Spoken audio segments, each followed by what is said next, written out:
Hey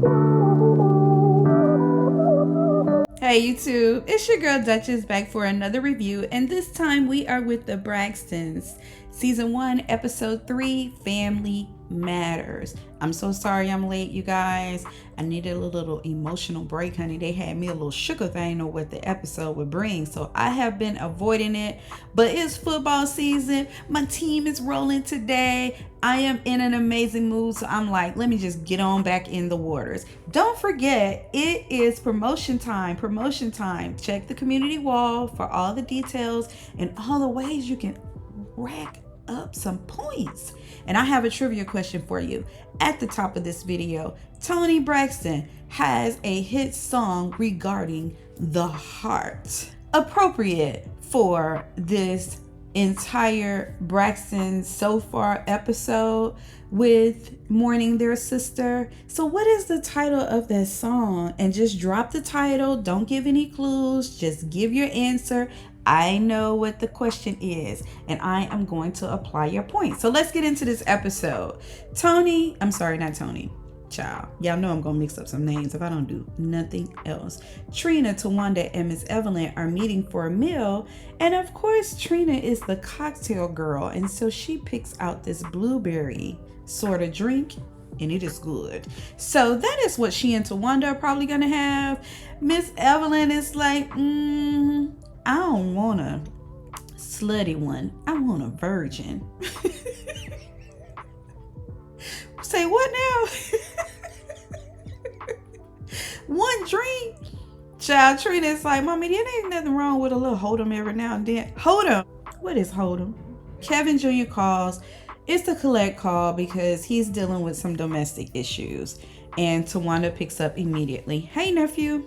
The way she said, hey, nephew, is like, you get this picture of a happy space, and then it's like, this is a collect call. Okay, let's keep going. I love that Tawanda let him know immediately that she was there with Mom and his Aunt Trina, and she didn't just put him on speakerphone. She asked his permission. Can I put you on, is it okay if I put you on speakerphone? Is that okay? And he was like, yes, but I know that if he said no, she would have given him his privacy. So he is there on a failure to appear.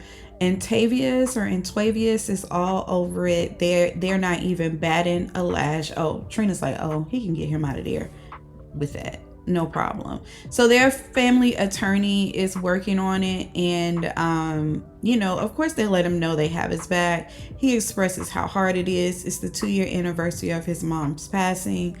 Child, and I'm starting to crack already. I feel his pain. And Miss Evelyn, she expresses they don't really know all the details, and Tawanda's like, basically, it ain't y'all business. And I appreciate that because I don't need to know. But what's important is when he calls, there is someone to pick up for him, and they're acknowledging the pain that he must be in. And my heart just goes out to Lil Kevin. The mood has changed a little bit because of course they're worried about him, and all the jokes that had started off is kind of tapered down a little bit, but I have no doubt it's going to pick right back up because this is what this family does. They air on love and comedy, and I love seeing it. It gives me nostalgia about my own family. And child, here comes Miss Evelyn lecturing everyone but the person she's supposed to be lecturing, and I am nauseated. I don't even want to hear what she's saying. I have to be honest because she is giving them the guilt of Tracy wanting them to get along, and I see you guys wearing your necklaces, and I didn't see that last night. And ma'am, respectfully, this is me, because I know she's in her confessional, you said that everyone is going to say, but you're the mom. And that is partially true. But the other piece is, by being the mom, you gotta hold Tamar accountable for her abrasive behavior in these moments. That doesn't make it easy given the history and some of the other things that have happened. She makes it almost impossible for someone to even be motivated to try to get it on track. She's her own walking brick wall in these moments, And it appears as though it's supposed to be a cute thing or a funny thing, or she's doing something great.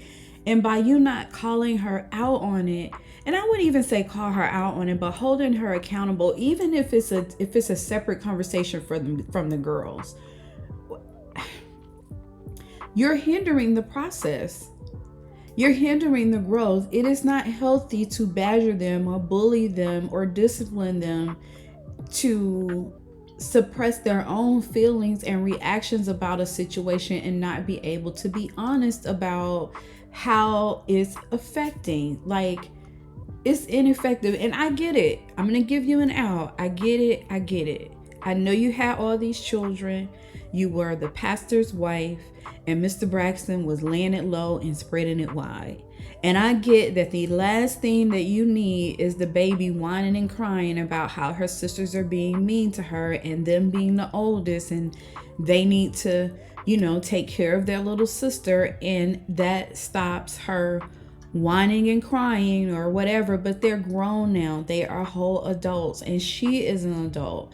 And given on the other side of the coin of recovering from the loss of their sister, their beloved Tracy, and I can only imagine how hard that must be for them. You just gotta hold Tamar accountable, and the conversations that need to be had should be had appropriately. This is not an appropriate conversation.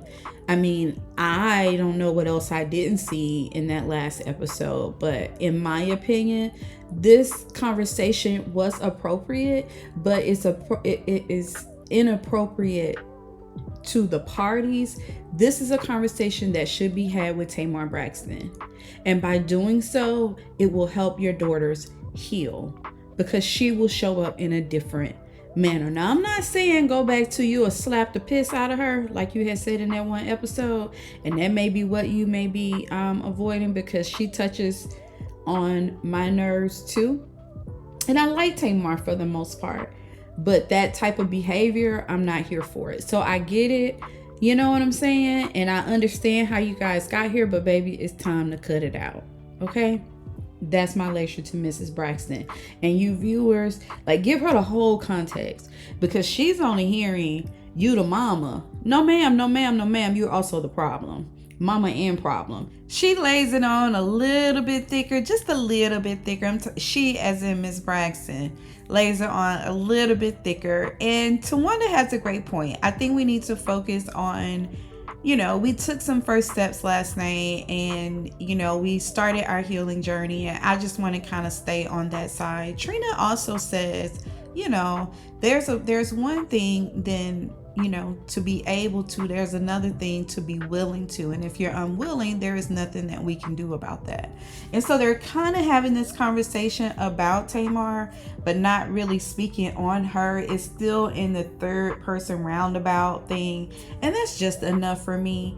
I do get what Trina is saying though, because Tamar's position is, she's already gone through therapy and she has her own healing journey, and she's kind of there.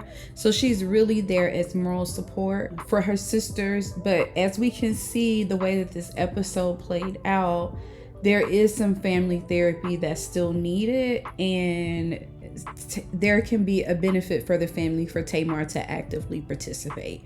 And I'll just kind of drop that there. Trina is going to continue with Whisper. I think that was her name. And Tawanda says, listen, I think you need to do it weekly. And I don't mean to be shady.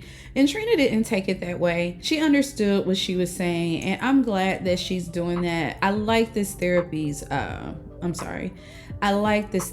approach. So I think it would be beneficial for Trina. And I am thrilled that she's going to be more active. And child, I'm kind of speaking to my own self too, but that ain't what y'all here for. So they get ready to leave. Well, Miss Evelyn gets ready to leave. The bill comes up, and of course Tawanda's gonna push it towards Trina, and Miss Evelyn is like, listen, I can't pay for it. Tracy, listen, child, me and these names, Tony will be all over me. Trina's like, how would she know? Like, are you telling her tattletale? Why you gotta be a tattletale? Because I can and I want to. As she's pushing up her chair, honey, and putting her purse on her shoulder. Miss Evelyn is not paying that bill. She is on her way out the door. And Trina calls her a snitch. And I mean, like, on point, on beat with the next step. Snitches get stitches. And they all bust out laughing. And I appreciated that moment. So we're back in LA with Toni and her management team. They're discussing strategies regarding navigating her health and when she may or may not get fatigued, the process of Cedric the entertainer and how easy he's been able to accommodate and work with them, and the camaraderie between Toni and Cedric. And I can just imagine that must be fun times, because she also did really well with Babyface, like their collaboration of it all. And Toni is just kind of like that homegirl, chill kind of homegirl. So I can just imagine the laughs between the two of them and how much fun that must be. So we get to like, what will they do, you know, if she's fatigued, or, you know, if she's not feeling well, like how are they going to manage that? Because her situation, of course, is very serious. And her music manager, I've never heard that term, but I like it. Her music manager is like, listen, you know, I'll just stop the whole show. I'm like, man, as I'm thinking, I would love to see Toni Braxton in Vegas. Maybe I should look at tickets for that if I haven't missed it already. I don't know. But as I'm watching this, I'm like, that would be pretty cool, especially given, you know, the health issues around it. Like, I would like to see her before she's completely done performing. And he said, when he said he would stop the whole show, and I'm thinking about, if I paid tickets to see Toni Braxton, y'all need a plan B. So Tamar and her mom are on a walk. They're in the park and they're having a conversation. They have a cooking show coming out where they're going to be doing recipes and kind of old school recipe and cooking and that sort of thing. And Tamar is going to be putting a spin on it, like the updated version. So I like the concept, and I think it would be cute to see the two of them in the kitchen. As I see them kind of communicating and how much at ease they are, your body language, I understand why Miss Evelyn is protective of her and her emotions, because Tamar has had her own journey. So, you know, I see them as mother-daughter with none of the other siblings, and I get it, but my word of advice is you can't have it's on you guys are grown, and still lecture the making up of it all to the party opposite to who you need to be speaking with. I do get it though, but if you're gonna stay out of it, stay all the way out of it. And if you're gonna jump in it, there's your starting point. That baby girl. Let's keep going, because that's the only way that they're going to move forward. If that's what you guys want, is for it to be a healthy moving forward thing. They get into Tamar is writing a book, and the title of it, Under Construction, and her mom says she likes that. I like it too, especially when she gets into her constantly kind of working on herself. And, you know, she's a person that needs, I don't want to say constant therapy, but definitely routine therapy. And I guess I kind of understand why she isn't being an active participant in her sister's, this grieving kind of thing. Because if you've kind of worked through some of your issues in her own lane and her progression, whatever that looks like, because she's Tamar Braxton, and you know, we have been privy to some of her experiences, I'll just put it that way. I can understand not trusting a situation that could kind of bring you back. Like I think a more appropriate way of her exiting stage left would be, I'm just not ready yet. You know, I'm in my own process and I don't want to rock that boat or confuse the two or make it harder with someone who knows my history. You know, it was off-putting, like, I've already got it. And we see that you don't completely have it, and none of us are perfect, but I get it a little bit more now. And she had a perfect analogy when she said it's kind of like, you know, being an alcoholic. You know, you got to keep going to your meetings in order to, you know, to keep the progression going and not regress.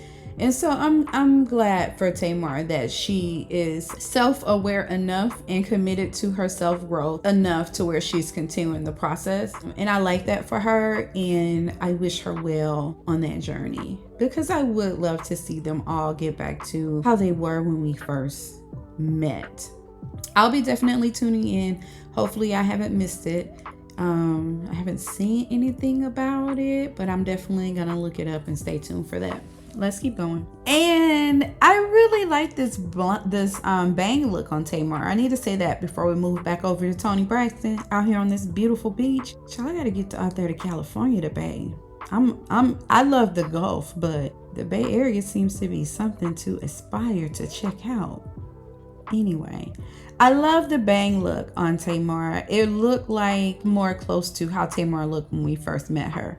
So I like to see her with more banged hairstyles. That was cute. So Toni is in rehearsal for her dance. Toni looks great. They go through the routines. Of course, she's very winded because, you know, performing is hard work, as she put it, and I get that. So they're doing the routines, going through the little dance steps and all of that. And I'm like, yeah, I'm going to see her in Vegas. So when she finishes, Towanda calls her. Towanda was planning on going for a walk, but the weather did not permit. Toni is letting her know that she was just finishing her dance rehearsals. And she's like, oh, you was dancing like Debbie Allen? Towanda's like, no, maybe more like Britney Spears or Janet Jackson. Towanda's like, girl, don't say that. I pictured the Britney Spears part. I know she wasn't, you know, but I pictured her being the, you know, doo-wop pop pop, as Tamar was saying, and I got a little chuckle out of that. So they catch up about Lil Kevin. He has gotten out. They let him out on his own recognizance. Did I say that right? I think so. And Towanda is concerned because he didn't let her know that he was out. She hasn't been able to get him on the phone or anything like that. So she's going out in person to try to see him. And I'm like, such a great auntie. I love it. I love that they're fighting through, well, it's not really there. Towanda in this moment is fighting through whatever her personal feelings may be about his non-communication style in this moment. Like, it's not about her or how she may or may not be feeling about it. She is going to check on her nephew, and I love that for them. So Towanda shares with her Trina is going to continue the therapy, and Toni, I'm not going to say that she's not happy for her, because that's not it, but it wasn't like a oh yay or, you know, oh that's great.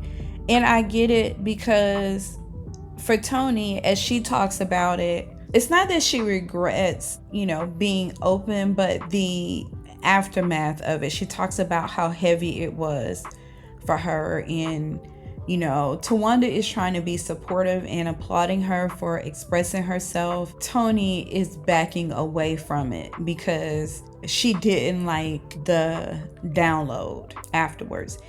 And I get it. So whereas Trina is forging forward, I know that she's happy for her, but at the same time, I feel like her non-communication is, well, that ain't for me. Good for her, but that ain't for me.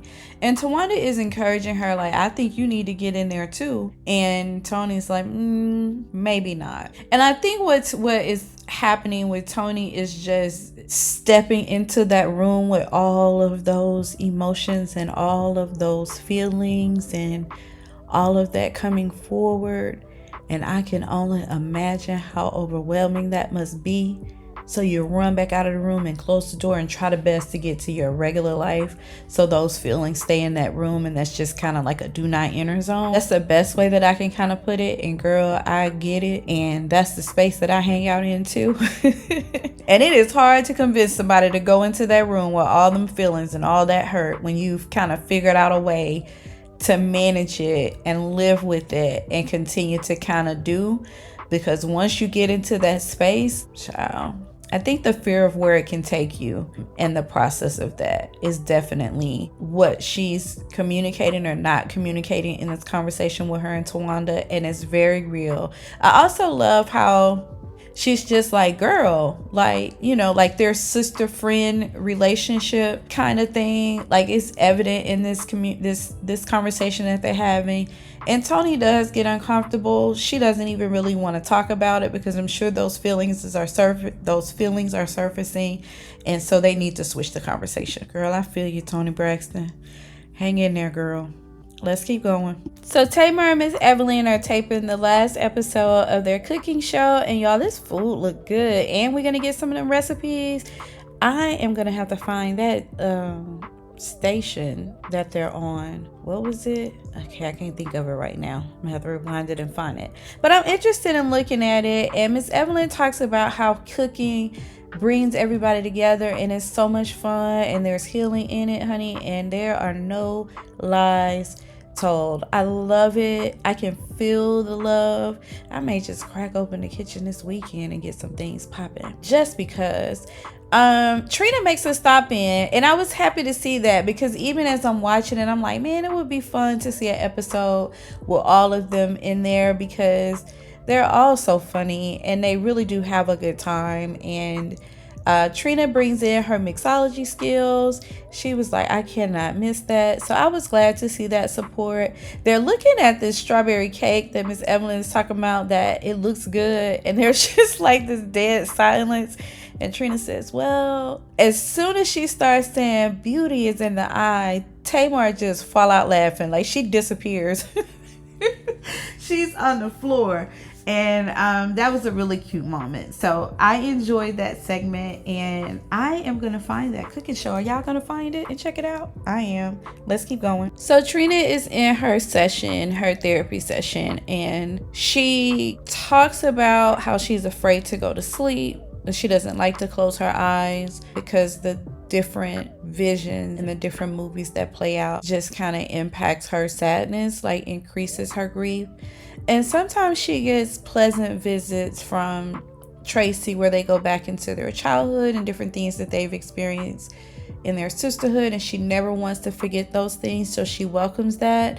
But then sometimes she sees her ill and the color leaving her body and those sort of things, and that has to be hard. And so one of the things that the therapist tried to get her to kind of go there in that room, like I talked about, and she was like, I can't. And you can see her immediately start to become emotional and shut down at the same time. And I felt her in that moment. And so the therapist like, so it hurts to touch it. And she was like, absolutely. And so when she said that, but it's living, it hurts to touch it, but that hurt is living in you. And so if we can't get it out, then I can't help you. Man, what a stuck feeling. That's what makes it so hard. I didn't get very emotional, so that was a good thing just for me, but I was definitely feeling her in that moment. So she talks about Gabe, which is, I guess, a safer spot for her, a safer space, and I can get that because she's kind of moved past that and her grieving with Gabe when Gabe passed, and that he also would come and visit, and it would be just like a conversation between the two of them. Like how they're sitting there talking, it would be kind of the same thing. I love that she is expressing this and bringing it to light, because that is some of the with our loved ones that have passed on in that next phase of the relationship, their spirit and their energy that's still living, and then you're here dealing with the absence of the physical. I was glad that she kind of brought that to light. Because it is something that happens, and as I'm watching this, I'm like, it would be nice too, but then when I get to that particular person, it's like, oh man, can I? Like, I would love to be in that space, and I've experienced it with other loved ones, but this particular fresh, not so fresh thing that I'm working through, it's like, is that what I need? And I have the same reaction that Tracy's has, like, don't even open that door, honey. So it was just a good session. And she talks about how in her grieving about Gabe, she was punished. Like, her husband was like, I'm not gonna watch you just grieve like that or hurt like that over another guy. And I totally understand that, because I believe that Gabe passed shortly after Trina and him kind of became really, really official. It may have been before they were married, but definitely in the engagement phase, if not like very early in their marriage. So just acknowledging the human experience and the way men are made, how territorial they can be. I can totally understand Vaughn. I was happy to see that they got past that. Like, once he realized that, listen, it's not about me being attached to another man. I really do love you, and I chose you, and even if Gabe was here. She didn't say that part, but I think that that's part of his understanding that she would still choose him.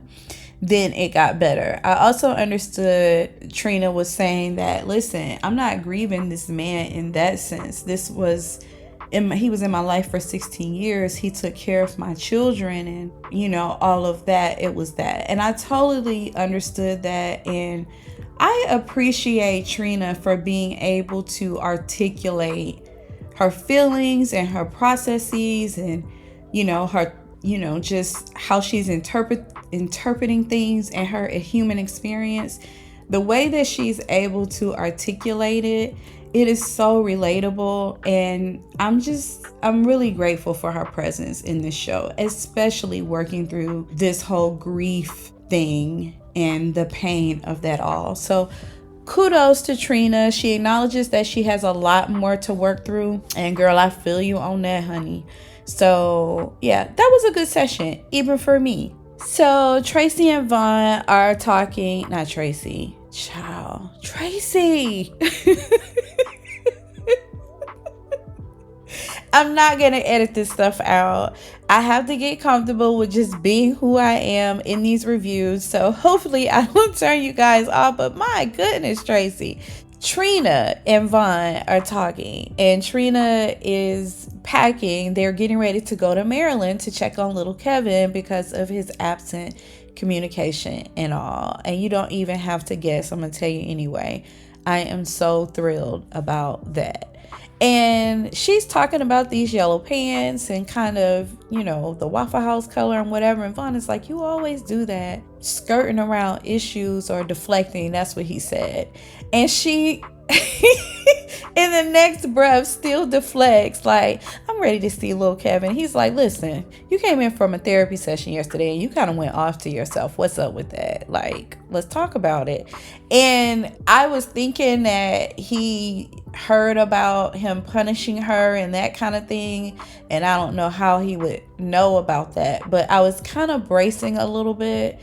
But she explains it very well, like the different things that she has to compartmentalize, a lot of things that are coming up in the session. The lady said a lot, so there's things that she has to work through, and she gets into Tony's divulgence of all of her stuff on the table. So she's worried about her and doesn't feel comfortable calling her because she knows that she's dealing in that sort of a thing. She makes a great point about, like, listen, I have you for pillow talk and support.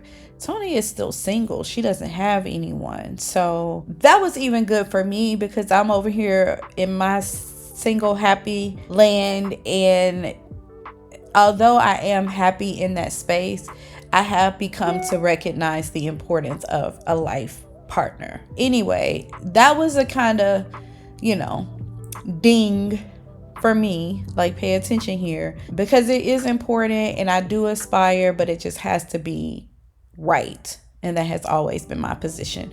So Vaughn knows her so well, and I guess I would expect for him to because he is her husband, but he is very observant.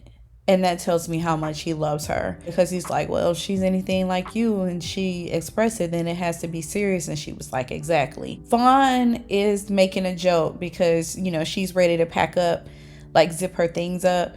And he's like, don't even do it, dear, because you're going to come back and want to put 2 or 3 more things in there. Just leave it like it is and I'll close it when you're done. So she's like, well, can I just fold it over? And he's like, well, if it makes you more comfortable, then yes, now you can come help me. That's not fair.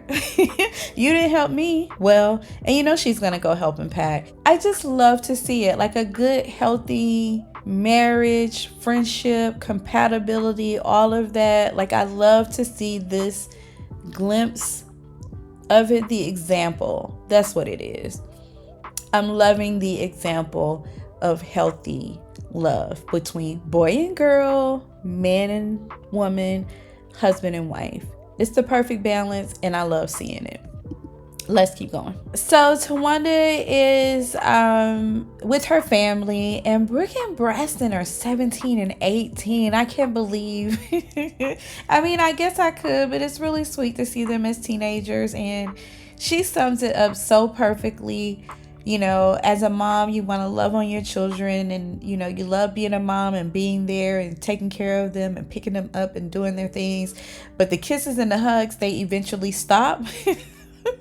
And they just see you as somebody to provide for them and take care of them and give them everything they need, plus money. And that's all you're there for. I totally get it. And I love her surmising of that. It's relatable. And that's what makes them just such a joy to watch. She and her dude are still together. I've forgotten his name already. But they're still together. They're living together, co-parenting. And I like that they are still going very strong.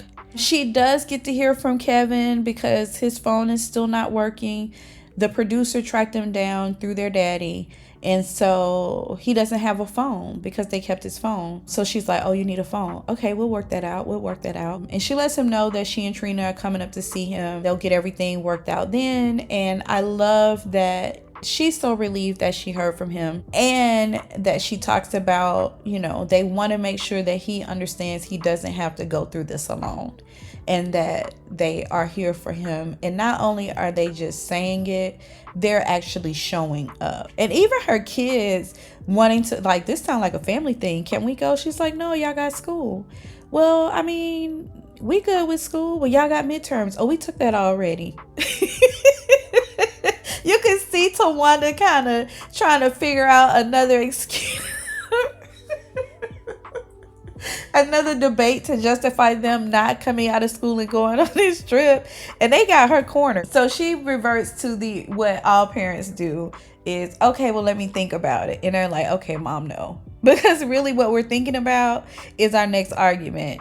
That should, like, we're gonna have to come with the real solid this time of why this is a no. And I love that whole interaction, and it's nice to see them all grown up. And I mean, it's just beautiful. I love the Braxtons, can you tell? And that's the end of this episode. That's episode 3. I really want to push myself and go live, but I'm probably going to go live with Love and Marriage Huntsville tonight. And my team is playing today, so I don't know if I'll get it out that way, but you will get this review. I appreciate you guys so much. Thank you for rocking with me as I kind of shape this channel and get more comfortable with just me being completely authentic Duchess in these reviews and everything else that shapes this channel. Thank you so much for the support and all of the listening hours that are just piling on. I'm so grateful, and I enjoy bringing this review to you, and I hope you enjoyed it too. Thank you so much for your patience. It's your girl Duchess, and I'm out.